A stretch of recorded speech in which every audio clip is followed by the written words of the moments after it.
In, you don't have to turn there, but in Romans 8 and verse 13, it talks about the work of the Holy Spirit.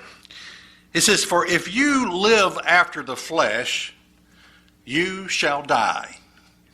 But if you, through the Spirit, do mortify or put to death the deeds of the body, you shall live." A reference to the Spirit of God, the power of God, and what it can do in your life. But there are choices that we have to make, choices of how we live. And to me, that's a great challenge, because first of all, it says, if you live after the flesh, well, the problem is I am flesh. And not to live after this thing that I am, this thing that often consumes me, and to take something that I cannot see, that I cannot touch, that I cannot smell, that I cannot feel, the Spirit of God, and destroy the works of the flesh. Well, that's asking for a lot, Lord, you're asking for a lot there for me to do this. That's a lot to ask for. Now, I was riding my motorcycle recently. I got an off-road bike, and I was ripping through the woods, going out to some old trails in Turkey Cock Mountain, and familiar trails, but I noticed there were some posted signs. Everywhere I would go, it was posted, stay away, go away, don't enter, whatever. And I said, I don't care. I don't care about the posted signs. I do not, first of all, they're not going to be able to catch me. I can't outrun bullets. I'm not that fast, but I just got to a point, and I went up on the mountain, and I got up on top of the Fire Tower Mountain and the Fire Tower Road, and I come back down and wind back down the mountain. And I came to the backside of a gate. And so I thought, oh boy, here's another gate. And I got off my bike and I walked around to the front of the gate. Do not enter. Go away, stay away, no trespassing. I thought, well, wait a minute, I'm already on the inside and I've got to get on the outside. And I'm not going to go wind back up 5 miles up that mountain or anything like that. And so I made my way around the gate. You can do that on a motorcycle, no problem. Just go around the gate, and I'm passing by people's homes, and no one shot at me. And I finally found the hardtop road, and I was home free.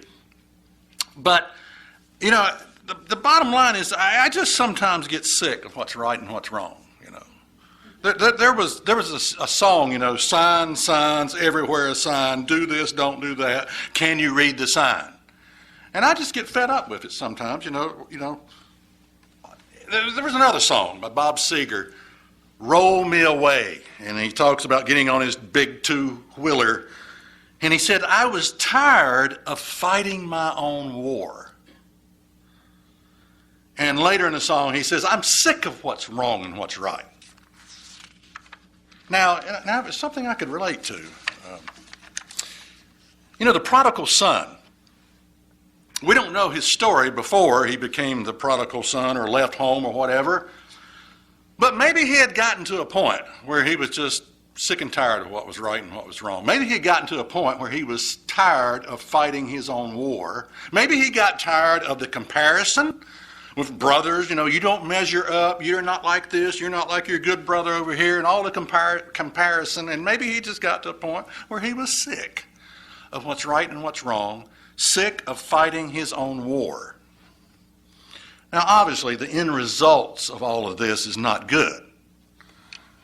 When you get sick of what's right and what's wrong, and when you get, because the end results, obviously, is sin.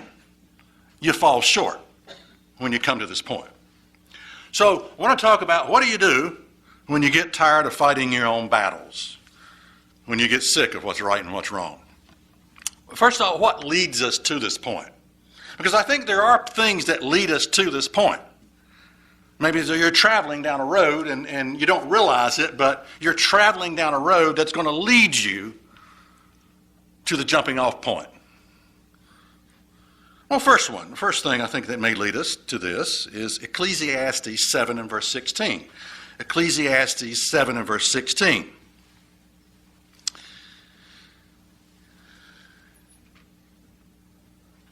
Strange statement in the Bible, but it's in there. Be not righteous over much, neither make thyself over wise. Why should you destroy yourself? How am I going to destroy myself? By being righteous over much and overly wise. With increased wisdom, there's increased sorrow.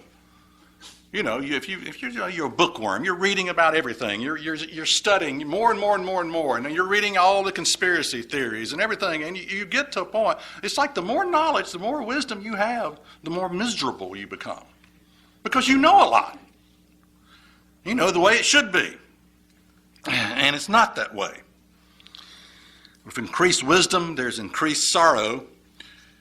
And I've sort of convinced myself that if I were to cut myself off from TV, internet, Facebook, talk radio, television, Fox News, not that it's bad, but any news, all the news, if I just cut myself off from all of it, I would probably be a happier person, much happier. I would enjoy life more if I just cut that out. Because I get upset. The good does not outweigh the bad. Facebook, the good does not outweigh. There's a lot of good on there, but it does not outweigh the bad. The news, the good does not outweigh the bad. But Jesus talks about not to be righteous over much. He talks about some of this stuff. He says, take heed that you do not your alms before men, to be seen of them. I want to be seen to be religious or righteous. I want people to know that I'm good. I'm a good boy. I'm a Christian. He said, don't do that. I fast twice in the week. I give tithes of all that I possess. This guy, I think, was actually keeping records. Just writing this stuff down. Every time he did something, he wrote it down. And he would look at it. And he would say, I'm pretty good. Jesus, encounter with the oral law and which really, they're fence building around the Ten Commandments of all the do's and don'ts and everything that you can and cannot do, which was really about being overly righteous. But all their works they do to be seen of men. Again, I want people to see that I'm really a good boy or whatever. Overly righteous. But be not righteous over much, neither make yourself over wise. Why should you destroy yourself? I put something together many years ago. You might be a Pharisee, but I was looking at this, and I thought, I'm going to change the title of it. I'm going to put, you might be overly righteous. And I'd like to say I made some of this stuff up, but most of it came from real life experience in the church of God and being in the church for 20 some years. And I made a few of them up, but very few of them. They are real life events and stories and things that I heard people saying in the church of God. And yes, some of them I made up, but you may be overly righteous if you never make love after Friday sunset. You may be overly righteous. Okay. If you spent 3 years looking for sock material that doesn't mix wool and flax, you may be a little bit overly righteous. If preparation for the Sabbath takes 48 hours. If you need a concordance to do a word study on pronouns, met people like that one. Believe me, I've met people like that one. If figuring out the name of God takes longer than 60 seconds. If God will not answer to the name Father, you may be a little bit overly righteous. If determining pork byproducts becomes a compulsive, obsessive disorder, you've got to figure this stuff out. It's killing you. If your theological studies are on determining the depth of the sea of glass, if you agonize over whether Adam had a navel, and an innie or an outie or whatever, if you inform everybody that you know a minimal amount of Greek and Hebrew, I like this one. This used to bother me. If it totally disgusts you to see your neighbor mowing his yard on the Sabbath. I used to fit in that category. I'd get mad at him. I'd fuss at him.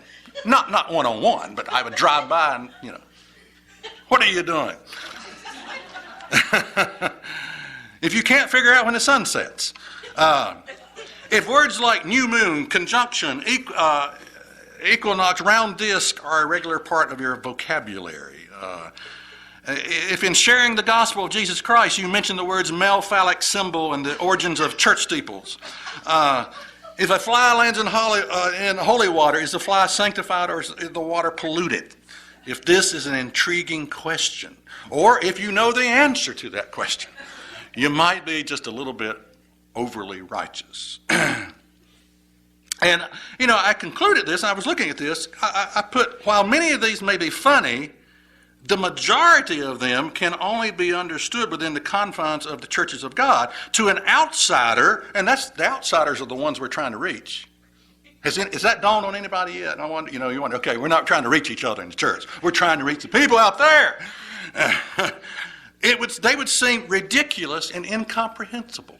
It's like, what are you talking about? Yeah. And what Jesus ran into with the Pharisees is that they failed to evangelize.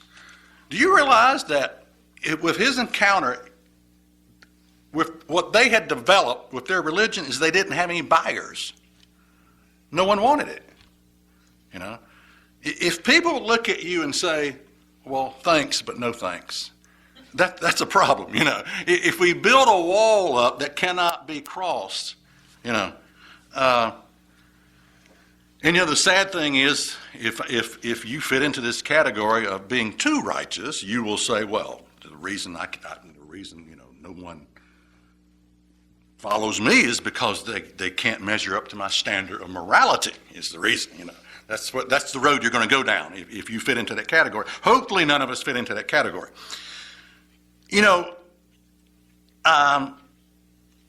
Pursuing righteousness to the extent, if I can just do everything right, God will bless me. That's a pitfall.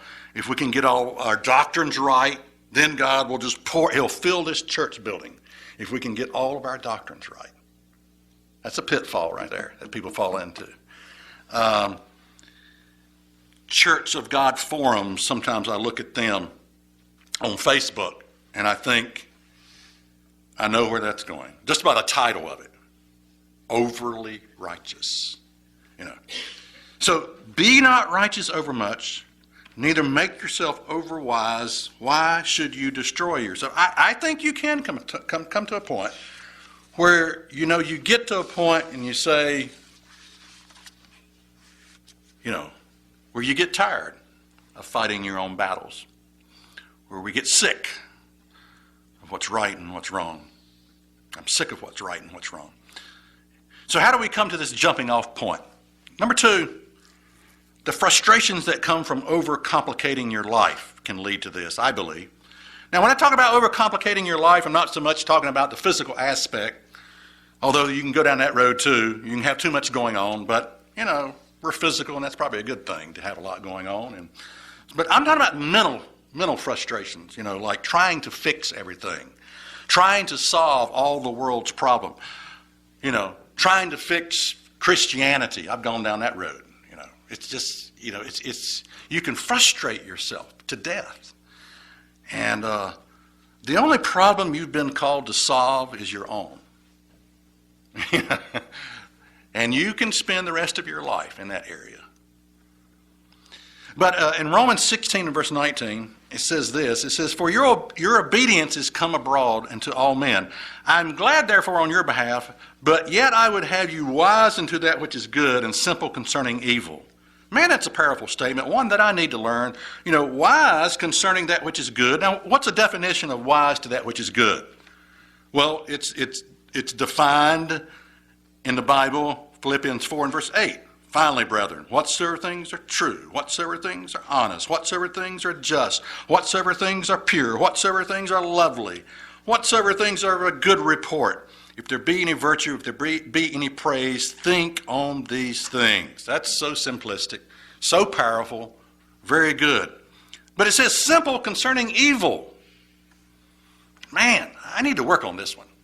Because when I see, like what I call random acts of stupidity, I get mad. And when I read stuff on Facebook, when I read posts by people that should know better, or maybe call themselves Christians, I get upset. I get angry. I don't know. I have to deal with this. My daughter talked about going out to Las Vegas. They were about 4 hours from where she lives, but she talks about it was a wedding going on, and her boss man wanted her to go to that.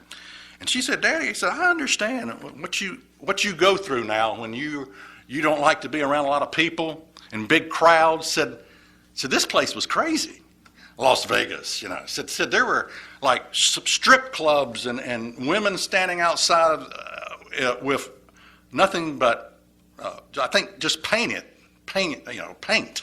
whatever that is, maybe some shorts or something like that. But and said I saw this guy. Said he was painted up like Kiss, wearing a G-string, and I thought, yeah, that's what you call random acts of stupidity right there. That's what you call it right there. Just random acts. But I get upset at this stuff. And I have to realize, I think there's three things you need to realize. Number one, we live in a world dominated by random acts of stupidity. Get used to it. You can't change that. Two, we live in a world where people claim to be Christian but do not exhibit any Christian traits, Christian judgment founded on the Word of God. It's just lips, it's just saying it. I'm a Christian. But it doesn't mean anything. And three, we live in a world where truth is not valued. Where truth is simply not valued. Now, if you can accept and acknowledge those three areas, you'll be able to keep your life a little bit more simpler. If you can just acknowledge that, man, I live in a world dominated by random acts of stupidity. I live in a world where people claim to be Christian just because they say they are, and I live in a world where truth is simply not valued. I want you to look at 1 John 4 and verse 6. Sometimes I know I've struggled with this one. Why don't more people respond to, the truth or to God, to Christianity, or to why do more people not respond? and this is a simplistic answer as to why, but I just thought it was interesting. 1 John 4 and verse 6 says, "We are of God. He that knows God hears us. He that is not of God hears not us. Hereby know we the spirit of truth and the spirit of error." And that's a simplistic answer. It's a little bit arrogant maybe, but it's in the Bible. I'm not trying to be arrogant is what I should say. But, he that knows God hears us. He that is not of God hears not us. So, anyway, okay. What do you do when you get tired of fighting your own battles, when you get sick of what's wrong and what's right? We sing this song, "Onward Christian Soldiers, Marching as to War." But I got to think about it. If you're fighting a battle, you can't fight a battle day in and day out. You got to have a break. And I want to look at what your battle that you're struggling with may reveal. I think it reveals something that we're overlooking. What you're struggling with may reveal about you. 2 Corinthians 10 and verse 3 says this, and it's one of these statements, it's either we believe this or we do not. It says, "For though we walk in the flesh, we do not war after the flesh." That in and of itself is a powerful concept. Now, okay, so the struggle is not with our own flesh.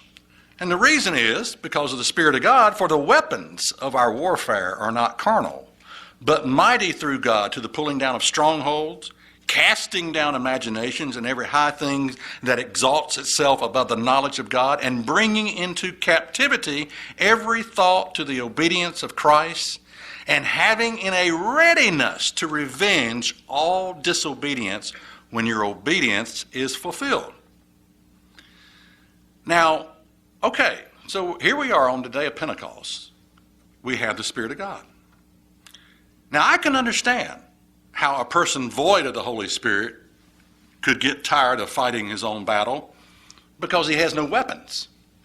I mean, how can you fight your own battle when you have no weapons? You don't have the Spirit. But if you have the Spirit, and that's what we're celebrating today, then this statement has to be true, right?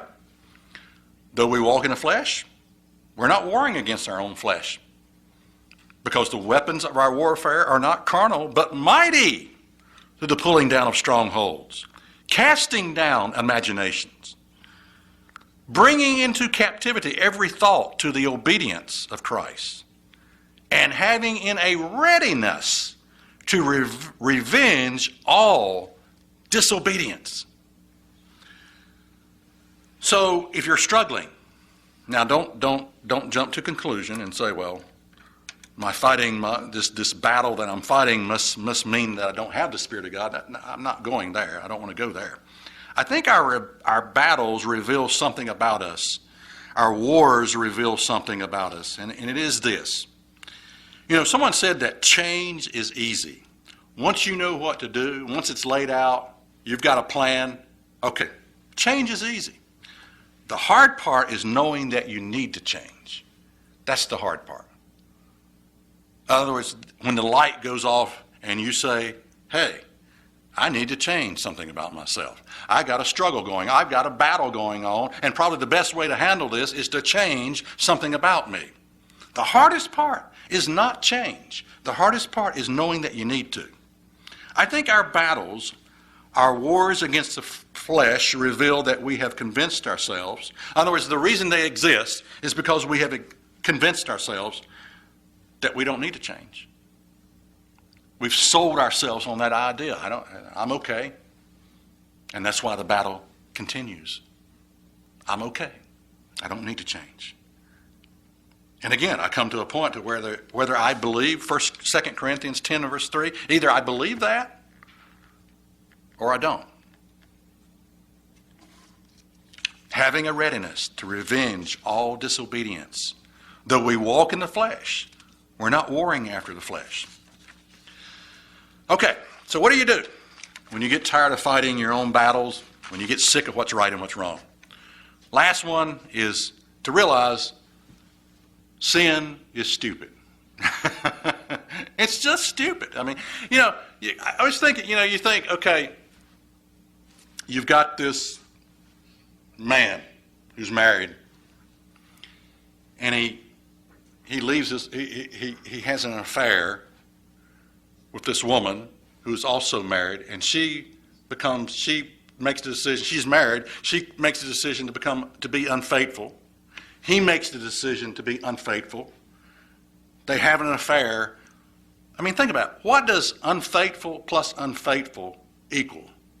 Nothing good can come out of that. Absolutely. You don't take those two and it doesn't equal anything good. Two unfaithful people, nothing possibly good could ever come out of that. That's why sin is stupid. But you see, what is stupid in our society is glamorized. It's made to look okay, and the covering comes over. This very thing that is so ridiculous.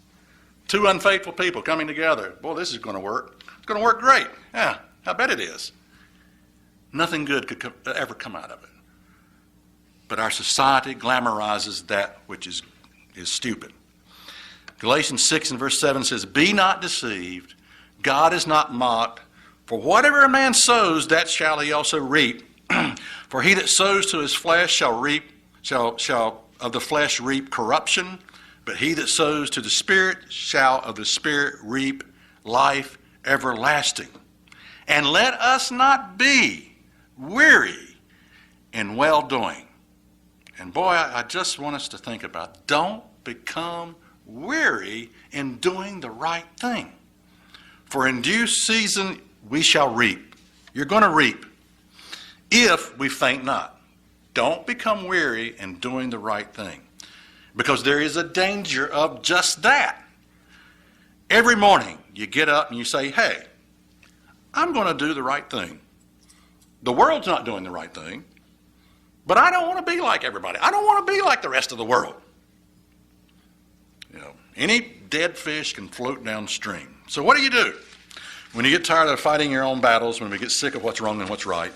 One, try not to be too overly righteous over much. You don't want to destroy yourself. You don't want to go down that road too far. Don't be too righteous over much. Don't overcomplicate your life. Realize we live in a world that's dominated by random acts of stupidity. Realize you live in a world where people just say, well, because I say it, I'm a Christian, that means I am. And you live in a world where truth is not valued. Just accept that. 3, our battles, our wars against the flesh reveal that we have convinced ourselves that we don't need to change. That's why the battle exists. And 4, always realize sin is stupid. And let us not be weary in well-doing, because you're going to reap just beyond the horizon. You're going to reap incredible benefits. And one more scripture, you don't have to turn there, but for a reference, Hebrews 2 and verse 3. The warning, how shall we escape if we neglect so great of salvation?